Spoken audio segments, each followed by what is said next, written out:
ध्यानाभ्यास के लिए कृपया अपने नेत्रों को बंद कर लीजिए। बाहर की भौतिक दुनिया को नहीं देखना है। यहाँ तक कि जो मूर्त शरीर प्राप्त हुआ है, अपने में मिला हुआ है, उसको भी नहीं देखना है। उसको भी छूना भी योग्य नहीं है। मूर्त से दूर ही वर्तना है।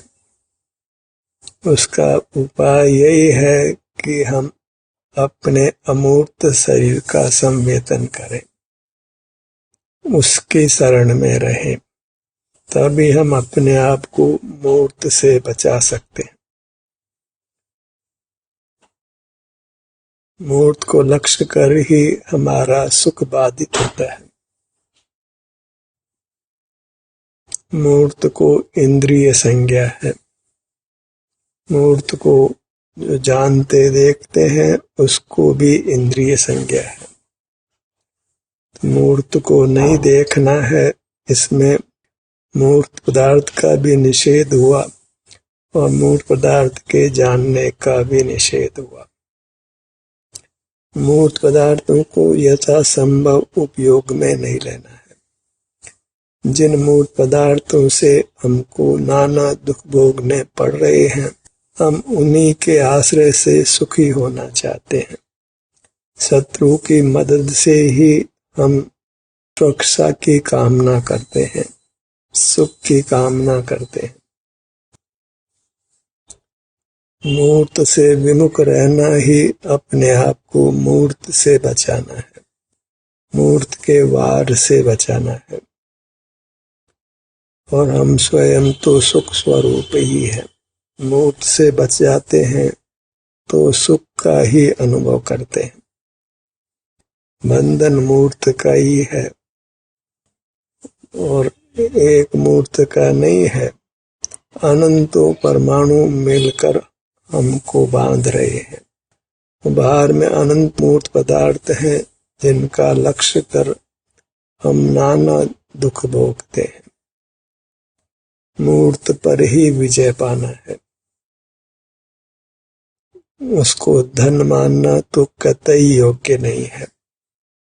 धन हमारी मूर्त है, क्योंकि वही हमारा वैभव है। उसी को भोगकर हमको उत्तम सुख मिलता है। भौतिक वैभव नहीं भोगकर हमें हमारे ही दिव्य अमूर्त शरीर को भोगना है। और वह भोग भी स्वमेव हो जाता है जब हम मूर्त का लक्ष्य नहीं करते। अपना अमूर्त शरीर तो सदा ही शरण देने को तैयार है, हमें भरपूर सुख देने को तैयार है। हमें उसकी शरण में नहीं रहकर विजातीय मूर्त की शरण में रहते हैं, उससे सुख की कामना करते हैं। रात दिन उसी के अर्जन रक्षण भोग का प्रयत्न करते हैं। धर्म के आयतन भी हमने मूर्त पदार्थों को बना लिया है।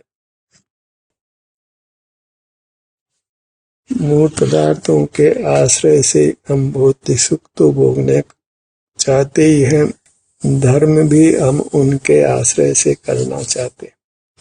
भौतिक पदार्थों को ही हमने तीर्थ भी मान लिया है, उन्हीं की सेवा उपासना भी करने लगे हैं। इससे ज्ञात होता है कि हमारी मति अत्यंत विकृत हो गई है। वह विकृति भी मूर्त के संबंध से ही है। जब मूर्त को विषय नहीं करते तो मूर्त की उपासना समाप्त हो जाती है। जो मूर्त का हमारे जीवन में वर्चस्व वर्त रहा है, वह समाप्त हो जाता है। ध्यानाभ्यास में हम अपने आप को मूर्त से ही बचाने का यत्न करते हैं। कितने ही ध्यानार्थी ध्यान के लिए मूर्त पदार्थों का ही चिंतन करने लगते हैं, तो वह वास्तव में दुर्ध्यान ही कहलाता है। ध्यान अमूर्त का होता है और ज्ञान मूर्त का होता है। ज्ञान को छोड़ना है और ध्यान को अपनाना है। ज्ञान के निरोध से स्वमेव ही ध्यान होता है। ध्यान करना नहीं पड़ता है। जहाँ ज्ञान करना बंद किया वही ध्यान होने लगता है। ध्यान नाम सुखानुभूति का है, उत्तम सुख भोगने का है, परमात्मा बनने का है। अपनी मूर्त जो परमात्मा रूप है उसकी शरण में आना ही परमात्मा होना है, क्योंकि हमारी मूर्त परमात्मा रूप है। अध्यात्म गुरुओं को चाहिए कि वे परमात्मा की मूर्त के रूप में हमारी मूर्त को स्थापित करें।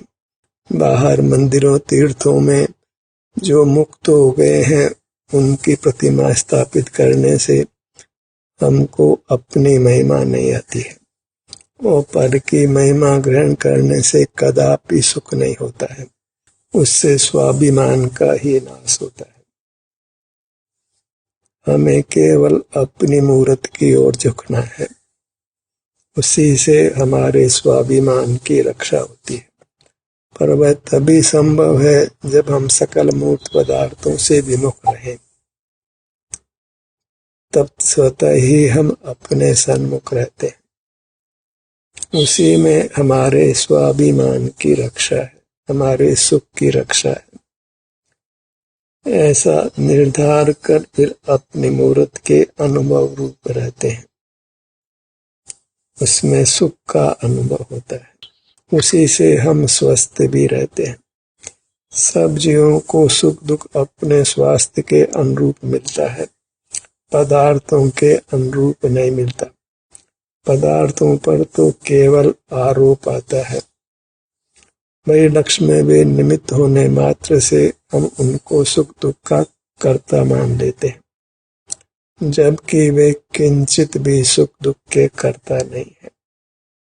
इसलिए उनसे राग द्वेष नहीं करना है, और वह तभी संभव है जब हम उनके सन्मुख नहीं रहे। मूर्त से विमुख रहना है, वह मूर्त फिर कोई भी क्यों न हो। कोई मूर्त अच्छा, कोई मूर्त बुरा, कोई इष्ट कोई अनिष्ट, ऐसी मिथ्या कल्पना नहीं करना है। और करना ही है तो अपनी मूर्त इष्ट है और सकल मूर्त पदार्थ अनिष्ट है। ऐसा निर्धार करके हमको अपनी मूर्त के सन्मुख रहना है और मूर्त पदार्थों के सन्मुख नहीं रहना है। देव शास्त्र गुरु भी मूर्त हैं, इसलिए उनके सन्मुख रहना भी मोक्ष मार्ग नहीं होता है। देव शास्त्र के रूप में हमें अपनी मूर्त को ही स्थापित करना है, उसी को नमन करना है। इतना विवेक तो हमको करना ही होगा, वही स्वपर का विवेक है। अन्य जीव तो ज्ञान के विषय बनते ही नहीं है। बनता एक मूर्त है, पुद्गल है, जिसको विषय बनाने से हमारी संसार में यात्रा हो रही है। हम चतुर्गतियों में परिभ्रमण कर नाना दुख भोग रहे हैं। इस मूर्त को ही शत्रु जानकर इससे दूर रहना है, इसकी छाया से भी दूर रहना है। अपनी मूर्त की ही शरण में रहना है, सतत अपनी मूर्त की शरण में रहना है। और ये बोलने तक ही सीमित नहीं हो, हमें साक्षात अपने अमूर्त शरीर के संवेदन रूप रहना है। फिर वह संवेदन भले ही अभी कर्म के विपाक से दुख रूप क्यों न हो, उस दुख को भी हमने खुशी से भोगना है, क्योंकि उसको भोग कर भी हम मूर्त से मुक्त होने वाले हैं। मूर्त से मुक्त होना ही मोक्ष का होना है। तो मूर्त को धन नहीं मानकर विपदा मानना है, तभी हम मूर्त से मुक्त हो सकते हैं।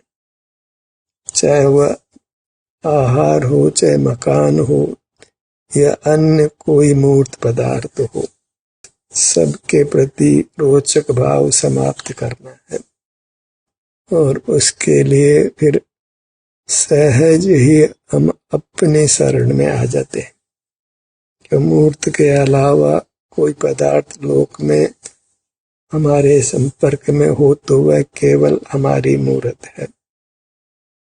मूर्त से छोड़कर हम अपने अमूर्त शरीर के ही सन्मुख होते हैं, उसी के अनुभव रूप होते हैं।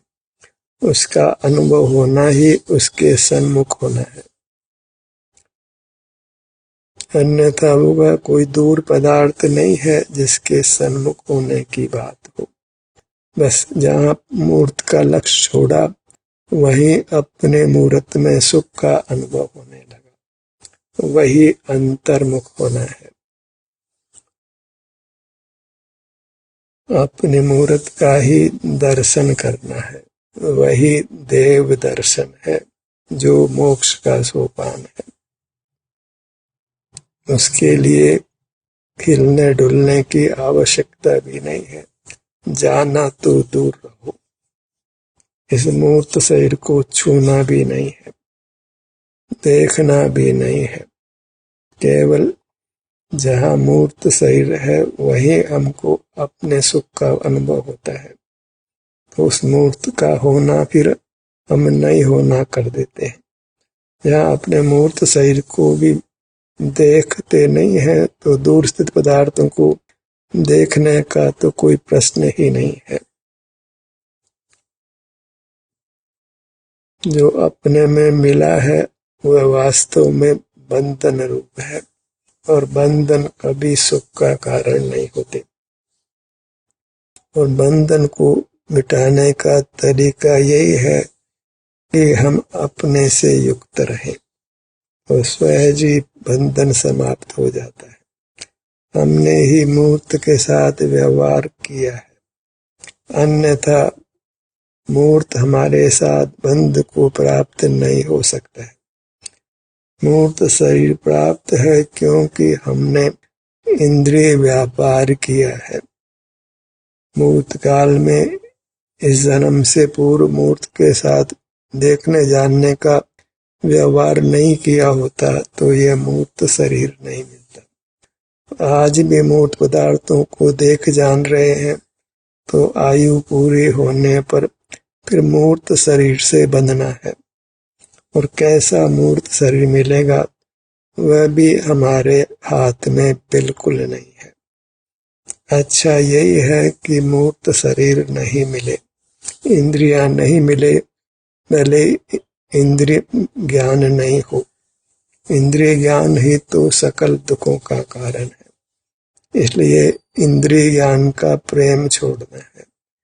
भावना यही भावना है कि आगे हमको इंद्रियां प्राप्त नहीं हो, और आज प्राप्त हो गई हैं तो उनको यथासंभव उपयोग में नहीं लेना है।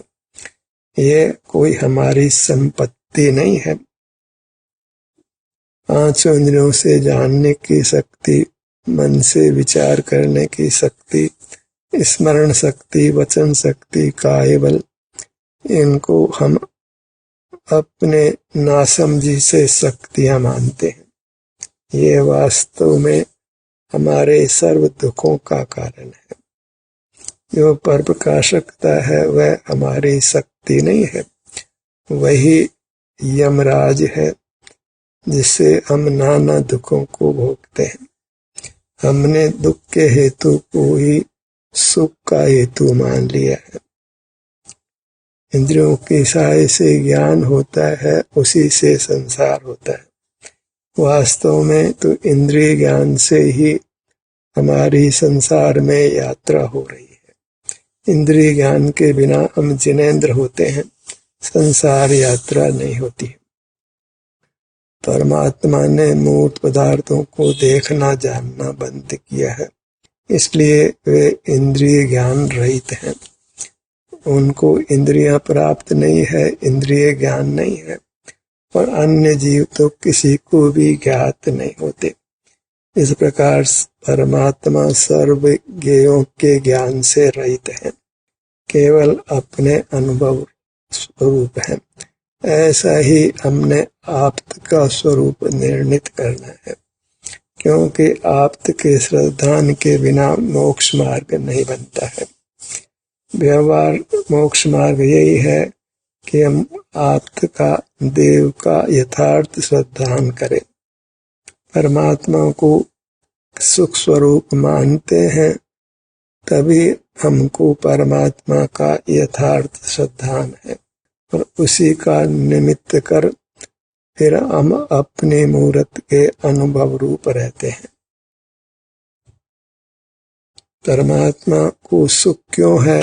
क्योंकि उन्होंने पर प्रकाशकता को छोड़ा है। तो हमको भी सुख कब होगा? जब हम पर प्रकाशकता को छोड़ेंगे। और जब पर प्रकाशकता को छोड़ना है तो पहले आप ही पर हैं, उनको प्रकाशित करना छोड़ना है।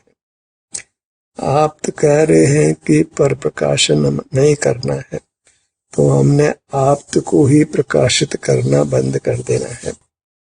वही आप्त का यथार्थ श्रद्धान होगा, उनकी देशना का पालन होगा।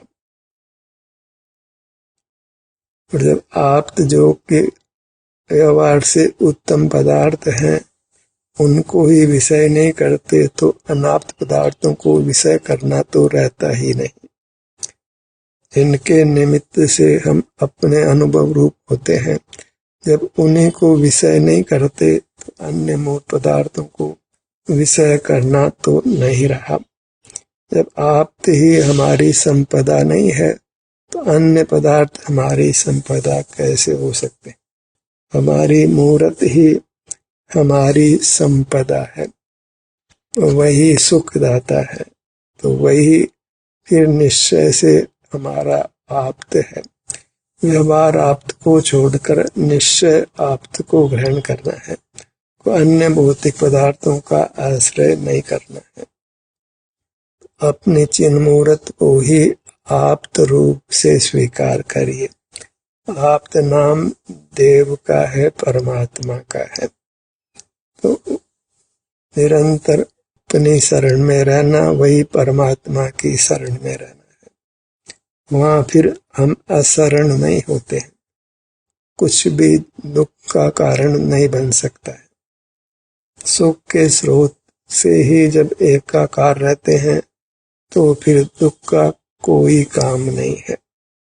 जो परमात्मा की शरण में आ गया उसको फिर दुख का कोई काम नहीं।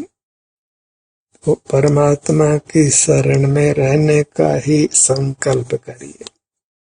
अपनी मूर्त जो सिर से पैरों तक विस्तार को प्राप्त है, यही वास्तव में हमारा परमात्मा है, जिसकी शरण में हमको निरंतर रहना है।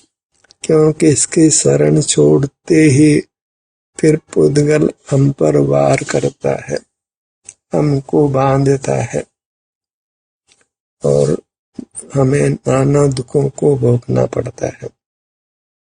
तो सतत अपने शरण में रहना है। समय मात्र की बहिर्मुखता भी हमको संसार में रोकती है। तो अणु मात्र पुद्गल का आश्रय नहीं करना है। बहुत सारे पुद्गलों के आश्रय की तो कोई बात ही नहीं है। जिस पुद्गल के आश्रय से संसार है, उस पुद्गल से दूर दूर वर्तना है। और पुद्गल के ग्राहक तो मोही जीव बहुत हैं, हमें उनकी चिंता नहीं करना है। सारा मोही जगत जिसको चाहता है, हमें उसको नहीं चाहना है। अन्यथा तो मोही और निर्मोही में कुछ अंतर नहीं रहता है। सारा लोक धन चाहता है, और हम भी यदि धन चाहते हैं तो उनमें और हमारे में कुछ भी अंतर नहीं रहता है। हमें अपनी मूर्त को ही चाहना है, अन्य कुछ वांछा नहीं करना है। तो अपनी मूर्त के ही सन्मुख रहना है। अपने मुखमंडल को लक्ष्य में लीजिए। यहीं से फिर देव दर्शन प्रारंभ होता है। देव की शरण में हम आते हैं। सिर के भाग पर आइए।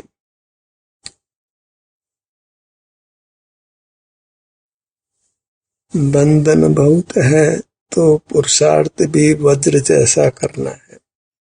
उद्गल के प्रलोभन में नहीं आना है। उद्गल को सुख रूप नहीं मानना है, उसको शत्रु ही मानना है। ललाट के भाग पर आइए।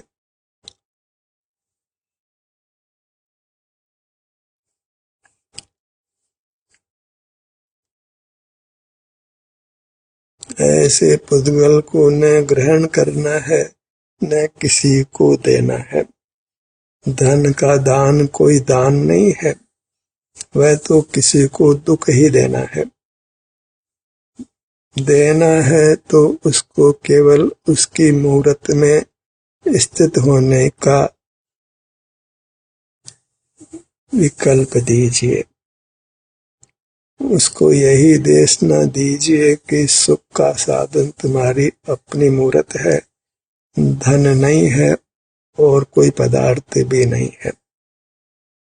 दाता बनना चाहते हैं तो पदार्थों को उनका स्वरूप ही भेंट में दीजिए, जो उनके पास विद्यमान ही है, बस उसका निर्देश देना है। बोलना ही है तो ध्यान का निर्देश दीजिए। ध्यान का गाइड बनकर ही रहिए या फिर अपना गाइड बनिए। अन्य को गाइड करने में हम अपने गाइड भी हो जाते हैं। नेत्रों के भाग पर आइए।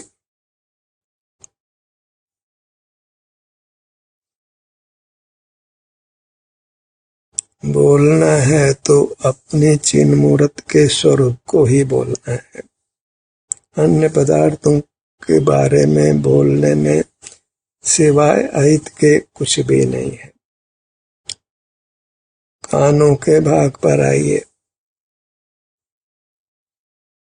चर्चा हो, वार्ता हो तो अपने अमूर्त शरीर की करना है, जो नाना अंग उपांग रूप है। इसलिए बोलना है तो अपने अंगों के नाम को ही बोलिए, क्योंकि हमको उनकी ही शरण है।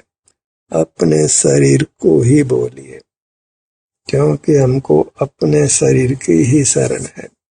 शरीर ही अत्यंत पावन है, दिव्य है, और शरीर शब्द से अर्थ इसमें मिले हुए नाना परमाणुओं को नहीं लेना है।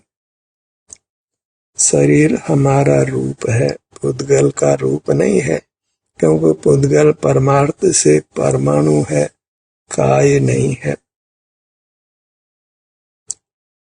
नासिका भाग पर आइए।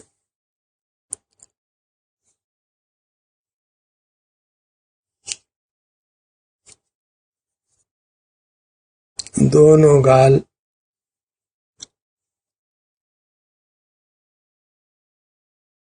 मनुष्य आयु थोड़ी है, तो इस मनुष्य आयु को पाकर हमको केवल अपने मनुष्य आकार को ही भजना है। देखना नहीं है, अनुभवना है। अपना आकार देखने छूने का विषय नहीं है, मात्र संवेदन का विषय है। होठों के भाग पर आइए।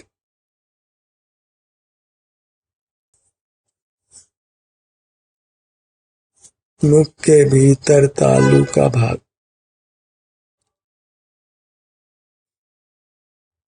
भावना यही भाना है कि मूर्त का संयोग नहीं रहे। हमें अपने मूर्त के संयोग को ही मिटाने का यत्न करना है, और वह यत्न सिर्फ स्वानुभव रूप होता है।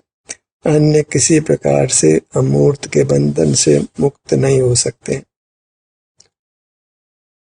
पूरा मुखमंडल लक्ष्य में लीजिए।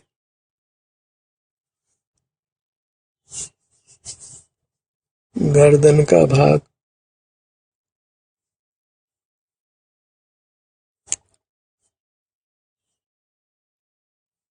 अपनी संवेदनाओं को ही हमने इष्ट मानना है, उससे ही हम अपनी संवेदनाओं का अनुभव करके परमेष्टि होते हैं। जो अपने में स्थित है वह परमेष्टि है। परम संज्ञा हमको है, अपनी मूरत को है। जो अपनी मूरत में बैठा है, स्थित है, वह परमेष्टि है। और हम ही अपनी मूर्त में तिष्ठते हुए परमेष्टि होते हैं। हर के सन्मुख होने से परमेष्टिपना प्राप्त नहीं होता है। सीने का भाग,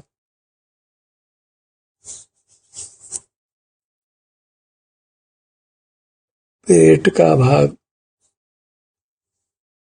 पीठ का भाग, जैसे जैसे हम अपनी मूर्त के आश्रय रूप होते हैं, वैसे वैसे हमारी मूर्त वेदना रहित होती है, निरोग होती है और उत्तम सुख का अनुभव कराती है। ये मूर्त ही, अपना मूर्त शरीर ही आनंद दाता होने से परमात्मा है, प्रभु है। दाहिनी भुजा,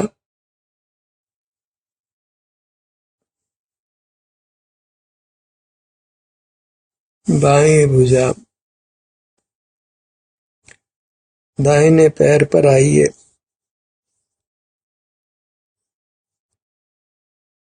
बायां पैर, चरण कमल पर के चरण स्पर्श की चर्चा तो हमने बचपन से ही सुनी है, पर अपना चरण स्पर्श करना हम भूल गए हैं। और अपना चरण स्पर्श करने के लिए हाथों से छूना भी नहीं पड़ता है, मात्र अपने चरणों को अनुभव में लेना होता है। वही यथार्थ में चरण स्पर्श करना है। दोनों पैर,